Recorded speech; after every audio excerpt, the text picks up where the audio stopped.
हमारे देश में हर धर्म के लोग रहते हैं और ऐसे में हर धर्म को पूरा मान सम्मान मिले और हम सब एक दूसरे के धर्म को पूरा मान सम्मान दें। इसलिए हमारे कानून में भी इस बात का ध्यान रखा गया है और इन बातों को पूरा ध्यान में रखते हुए ऐसे कुछ प्रावधान भी दिए गए हैं कि अगर कोई किसी धर्म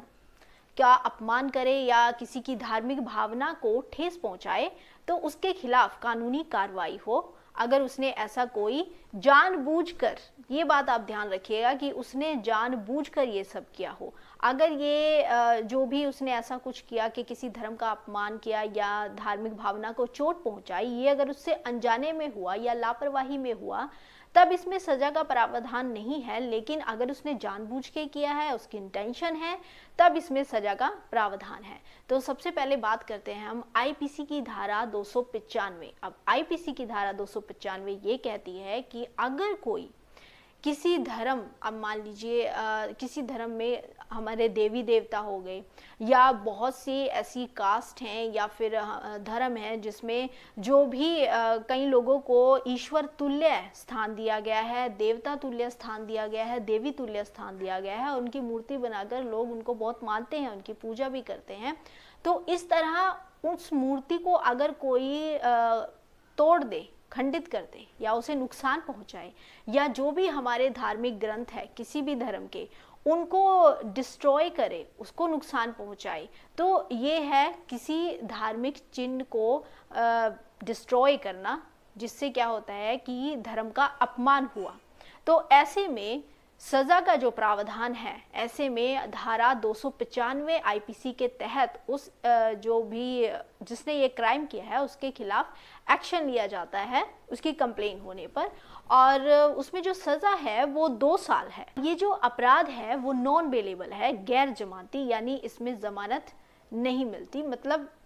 आपको आगे कोर्ट में इसके लिए एप्लीकेशन देनी पड़ती है और आगे फिर वो कोर्ट के ऊपर डिपेंड होता है वो आपको जमानत दे या ना दे, इसलिए ये गैर जमानती अपराध माना गया है। और इसमें ये जो है ये कॉग्निजेबल है, मतलब इसमें विदाउट अरेस्ट वारंट जो पुलिस ऑफिसर है वो उस अपराधी को गिरफ्तार कर सकते हैं जिसने इस तरह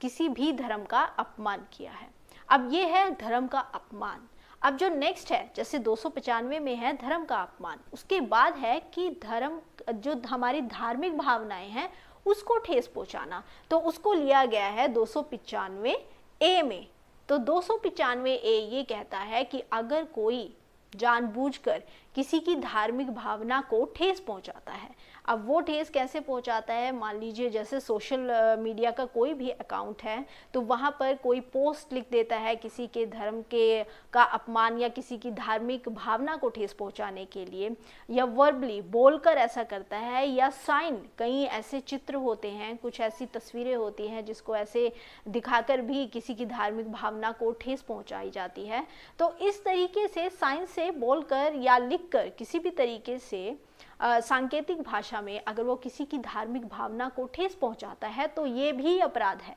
और ये जो अपराध है धारा 295 ए आईपीसी के तहत, इसमें जो सजा है वो 3 साल है। जो पहले 295 है जिसमें धर्म का अपमान है, किसी भी धार्मिक चिन्ह को खंडित करना, उसमें 2 साल है, और इसमें अगर धार्मिक भावना को ठेस पहुंचाता है कोई तो इसमें 3 साल है। और ये भी नॉन बेलेबल है, यानी गैर जमानती अपराध है, इसमें भी जमानत नहीं होगी। और जो ये जो है वो कॉग्निजेबल है, मतलब इसमें भी जो पुलिस ऑफिसर उस अपराधी को गिरफ्तार करेंगे उसके लिए उन्हें वारंट की ज़रूरत नहीं होगी। तो इस तरीके से अगर कोई किसी की धार्मिक भावना को ठेस पहुंचाता है या किसी धर्म का अपमान करता है तो वो एक अपराध बनता है, अपराध कहलाता है हमारे कानून में।